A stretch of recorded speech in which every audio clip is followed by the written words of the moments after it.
اللي تسمعني وتكون من السمعين، انا بحكي حكاية خطي عندك من السنين. يا بختك اللي تسمعني وتكون من السمعين، احكي حكاية خطي عندك من السنين 50، عايشة في ورني وعذبني الصغر ترجع شباب، ولسان الجدة وعلى الغاوي طيحة مع العزال،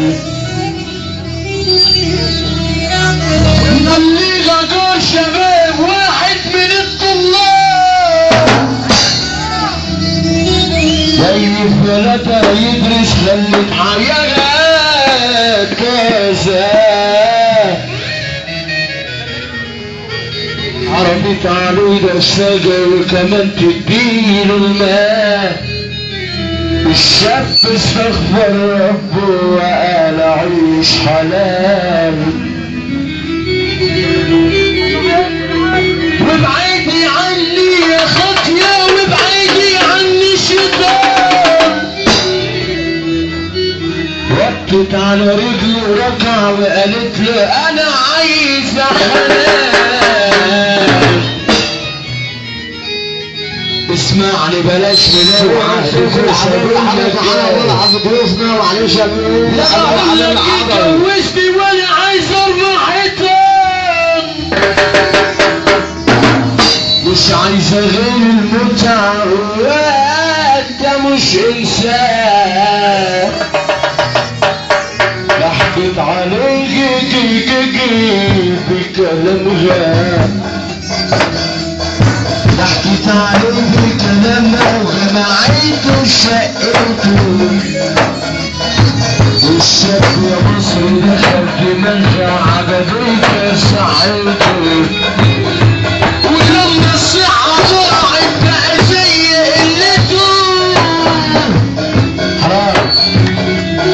الصحة منه ضاعت زي رميته، السجن يلي تمشي في سكة الشيطان، أبو سامة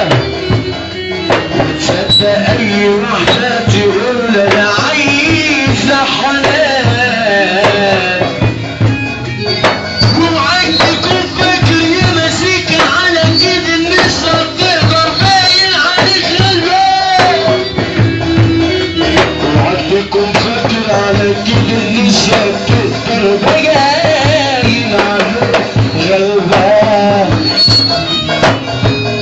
كلمة عظيمة مذكورة في القرآن، كلمة عظيمة. أنا من اللي يحب سيدنا محمد يسافر عنه المايك شوية، اللي يحب ربنا يرفع ايده فوق.